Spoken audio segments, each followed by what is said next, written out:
বঙ্গশ্রী সংবাদে আপনাদের স্বাগত। আমি ইফরিনা।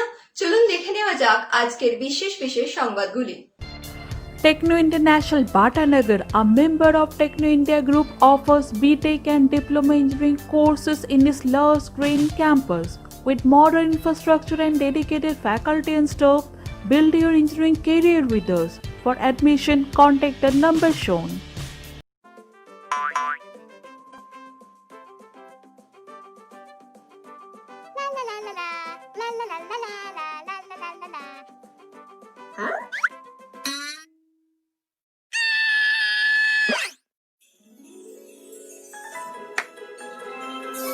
তারকেশ্বর থানার চাকদহ গ্রামে দোকান থেকে বাড়ি ফেরার সময় গুলিবিদ্ধ হয় এক ব্যবসায়ী।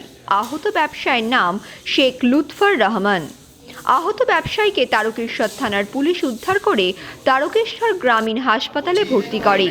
অভিযোগ, মোজপুর গ্রামে সাইকেলের দোকান বন্ধ করে চাকদহ গ্রামে বাড়ি ফেরার সময় সম্পর্কে ভাইপো রেজাউল সরকার গুলি চালায়। দুটি গুলি লাগে পেটে। অবস্থার অবনতি দেখে তারকেশ্বর গ্রামীণ হাসপাতাল থেকে কলকাতায় স্থানান্তরিত করেন চিকিৎসকরা। কে গুলিটা করেছে আপনাকে? রিজাউল সরকার। নিজাউল সরকার। আপনি দোকান থেকে বাড়ি যাচ্ছিলেন? হ্যাঁ। আপনার নাম? আমার নাম শেখ লুৎফর রহমান সরকার।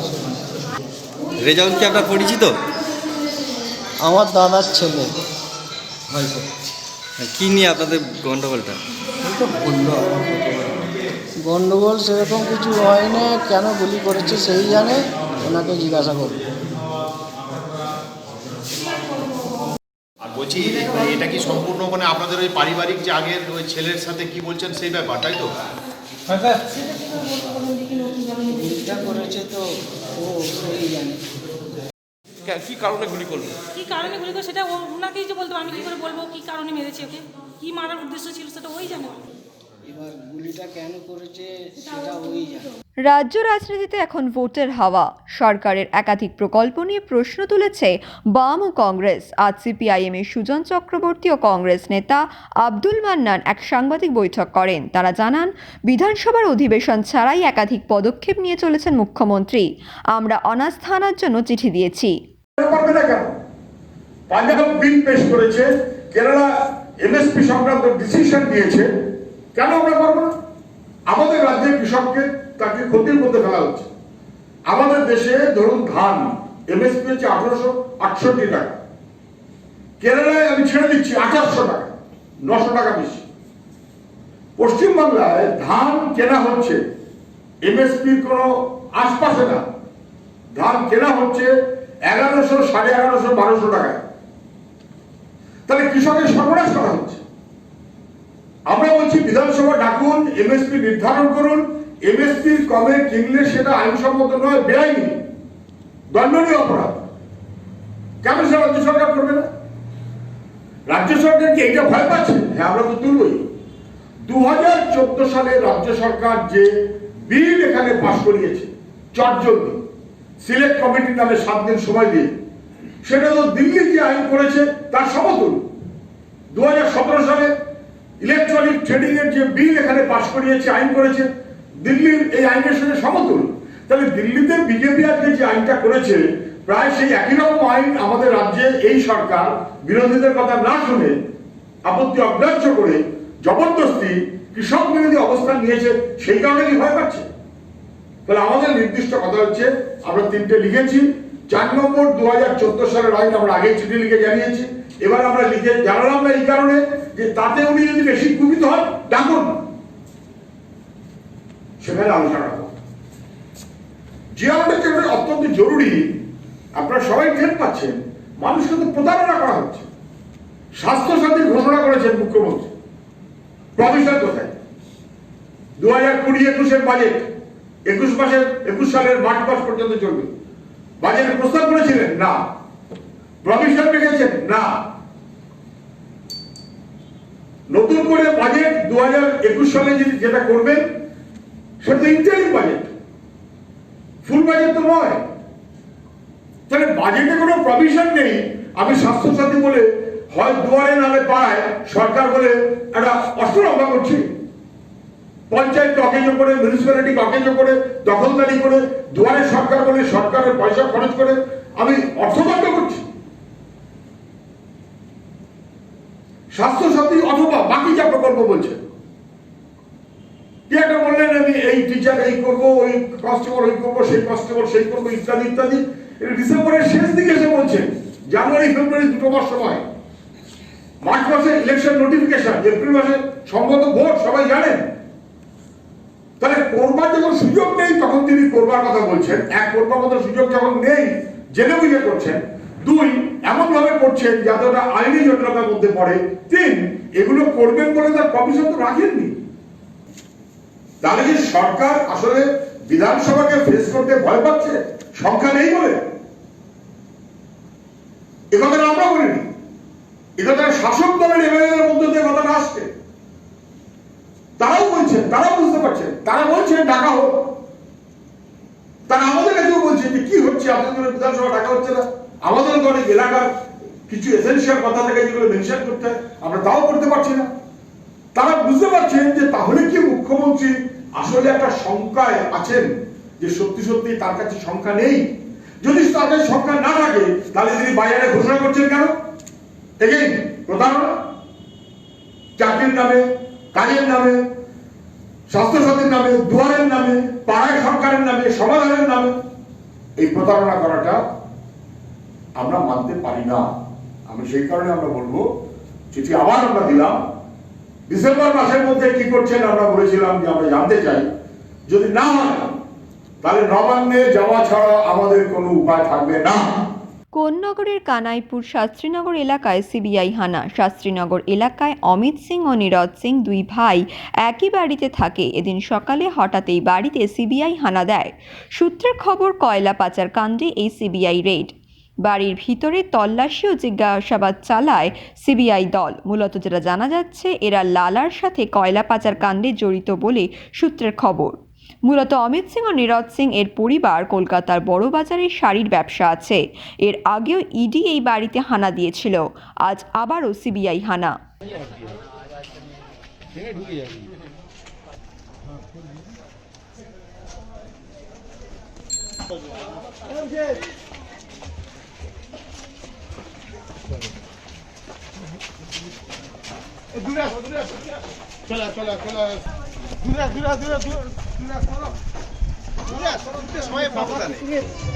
मुझे कुछ जानकारी नहीं है। अब बोला जो कोयला, आप लोग को तो कोयला व्यवसाय है, हमारे को कुछ नहीं मालूम। तो कब से चल रहा है सीबीआई? हमारे को ये भी नहीं पता, मैं तो अभी देख रहा हूँ। अभी क्या देख रहे हो आप? ये भाई साहब आए अंदर, कौन भाई साहब आया? आए बोलते हैं यहाँ के कलकत्ता से आए। ये तो सीबीआई है। ये पता नहीं, हमारे को कंफर्म नहीं है। आप लोगों को क्या चीज़ का व्यवसाय है? हमारा कोई व्यवसाय नहीं। আপনারই এলাকায় ওই নীরজ সিং অমিত সিং এর বাড়িতে সিবিআই তল্লাশি হচ্ছে, কি বলবেন? না দেখুন, সিবিআই তল্লাশি, সিবিআই তো একটা ইন্ডিপেন্ডেন্ট ইনস্টিটিউশন আছে, তাদের কোনো রকম পেয়েছে, ইনকোয়ারি করছে তারা। আমরা এটা শুনেছিলাম যে 1 মাস আগে ওখানে ইনকাম ট্যাক্সের একটা রেড হয়েছিল। আজকে আপনাদের মাধ্যমে জানতে পারলাম যে ওখানে সিবিআই রেড হচ্ছে। খুব আমাদের জানা নেই, আমরা অতটুকু জানি যে ওরা বড় বাজারে কোথাও কোনো কাপড় দোকানে কাজ করে। এবারে কোথায় কার লিঙ্ক আছে এইটা বলা পক্ষে তো আমাদের পক্ষে সম্ভব নয়। ওদের কি ব্যবসায়ী কয়লার সঙ্গে কোনো ব্যবসা আছে? না না, আমরা যতটুকু লোকালি যে ইনফরমেশান আছে সেই সঙ্গে কয়লার সঙ্গে ওদের আমাদের মানে জানকারিতে কয়লার সঙ্গে লিঙ্ক আছে, এটা আমাদের মনে হয় না। সকাল থেকে সিবিআই রেড চলছে, কয়েকদিন আগে তো ইডিও রেড হয়েছিল, ইনকাম ট্যাক্স রেড হয়েছিল। তাই এই দুটো ঘটনা আপনার এলাকায়? নিশ্চিতভাবে তার মানে কোথাও না কোথাও তাদের যোগ সংযোগ আছে। সিবিআই বা ইনকাম ট্যাক্স লোকেরা তো অন্য লোকে, এখানে তো অনেক লোক আছে, এখানে প্রায় 45,000 ভোটার্স আছে, তার বাড়িতে করছে না তো ওর বাড়িতে করছে, মানে নিশ্চিতভাবে কোথাও না কোথাও তাদের কোনো ক্লু আছে বলেই করছে। মুখ্যমন্ত্রী মমতা বন্দ্যোপাধ্যায়ের অনুপ্রেরণায় ও ডায়মন্ড হারবার সাংসদ অভিষেক বন্দ্যোপাধ্যায়ের নির্দেশে দক্ষিণ 24 পরগনার ফলতা বিধানসভার অন্তর্গত দেবীপুর অঞ্চলে তৃণমূল যুব কংগ্রেসের দলীয় কার্যালয় অফিসে উদ্বোধন করলেন দক্ষিণ 24 পরগনা জেলার পূর্ত ও পরিবহনের কর্মদক্ষ তথা ফলতা তৃণমূল যুব কংগ্রেসের সভাপতি জাহাঙ্গীর খান।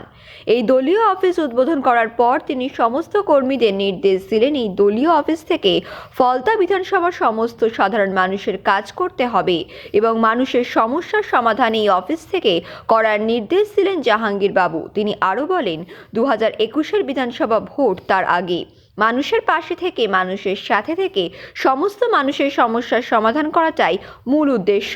তাই দলীয় কার্যালয় অফিস থেকে মানুষের সমস্ত রকমের সমস্যা মেটাতে হবে এই নির্দেশ দেন সমস্ত দলীয় কর্মীদের উদ্দেশ্যে।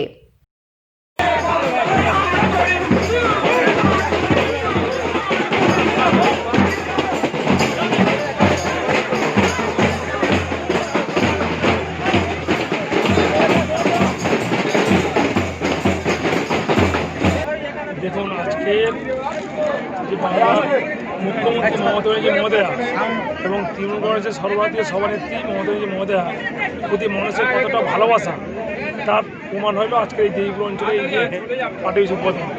আমার ফলতা বিধানসভার প্রত্যেকটা বুথে বুথে আমাদের এই ধরনের পার্টি অফিস হচ্ছে। কারণ বুঝতে হবে যে ফলতার মানুষ আজকে মমতা ব্যানার্জির প্রতি কতটা বিশ্বাসী আছে এবং ভরসাশীল। এখান থেকে মানুষের কি ধরনের পরিষেবা পাবে? এখান থেকে যে আজকের আমাদের মাননীয় মুখ্যমন্ত্রী মমতা যেভাবে সাধারণ মানুষের জন্ম থেকে মৃত্যুকাল পর্যন্ত একটার পর একটা যে উন্নয়নের কর্মসূচি তৈরি করেছেন, সেই কর্মসূচিগুলো কীভাবে মানুষের বাড়ি বাড়ি পৌঁছে দেওয়া যায় এবং সাধারণ মানুষের বিপদের পৌঁছে থাকা যায় এবং পাশে থেকে সঙ্গে থেকে কাজ করা যায়, সেই চিন্তার জন্য আজকের আমাদের এই ধরনের পার্টি। আজকের যে বিজেপি সরকার এবং বিজেপির সমস্ত নেতৃত্ব যেভাবে ধর্মীয় নিরীক্ষণকে কাজে লাগিয়ে রাজনীতিতে স্বাবলম্বী হওয়ার চেষ্টা করছেন এবং মানুষের মধ্যে বিভেদ তৈরি করার চেষ্টা করছেন, সেই জায়গায় দাঁড়িয়ে রক্ত দিয়ে আমরা প্রমাণ করতে চাইছি যে যখন কোনো পেশেন্ট ব্লাড ব্যাঙ্কে রক্ত আনতে যায় তখন সে কোনোদিন সেই চিন্তা আমরা করেনি যে ব্লাডটা কোনো মুসলিমের রক্ত না হিন্দু রক্ত না খ্রিস্টান না জৈন না বৈশ্য, সেই চিন্তাটা করেনি। তখন তারা একটাই চিন্তা হয় যে রক্ত নিয়ে কীভাবে আমার পরিবারকে বা আমার ফ্যামিলিকে আমরা সেট দিতে পারবো, সেই চিন্তাটা করে। তাই রক্তের মধ্যে দিয়ে আমরা প্রমাণ করতে চাইছি যে ভারতবর্ষের বৈচিত্র্য যে সেকুলার কান্ট্রি, সেইটাকে প্রমাণ করতে আমরা চাইছি। এছাড়া ওনারা তো বাংলার ঐতিহ্য কথা জানে না। আজকের বাংলার ঐতিহ্য জানতো তাহলে ঈশ্বরচন্দ্র বিদ্যাসাগরের মূর্তি ভাঙত না, আজকে নোবেল জয়ী অমর্ত্য সেনকে এইভাবে অপমান করতো না, তাহলে আজকে দিলীপ ঘোষের কথা বলতে আমাদের ভালো লাগে না আর মুখে আনতেও চাই না। কিন্তু আপনারা বলছেন মানে বলছি, যারা আজকে ঈশ্বরচন্দ্র বিদ্যাসাগরের মূর্তি ভাঙে, যারা নোবেল জয়ী অমর্ত্য সেনকে অপমান করে, তাদের কথা বলার থেকে না বলাই ভালো। সেটা বাংলার মানুষ দেখছে, বুঝছে, জানছে, ঠিক সময়ে 2021-এ প্রমাণ করে দেবে যে বাংলার মাটি মমতা ব্যানার্জির ঘাঁটি। Institute of Technology, Kolkata, conducting AICT recognized and university affiliated MBA Engineering and Polytechnic program. Padma Shri Dr. K.L. Chopra, ex-director of IIT Kharagpur, and faculties from IIM, IIT, NIT, Calcutta and Jadavpur University are teaching. 20 acres campus with hostel and canteen facility, library, book bank facility, language lab, Wi-Fi campus, sports complex, gymnasium and swimming pool. Strong association with 50 companies for best training and placement. For detail, visit BBIT.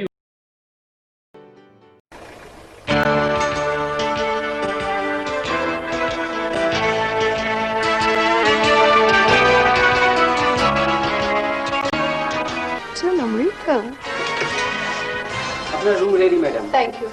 আপনাদের মালিক গোপাল ঘোষ কোথায়? এই তো নমস্কার, আসুন আসুন আসুন। নমস্কার। হোমলি পরিবেশ। One coffee, please.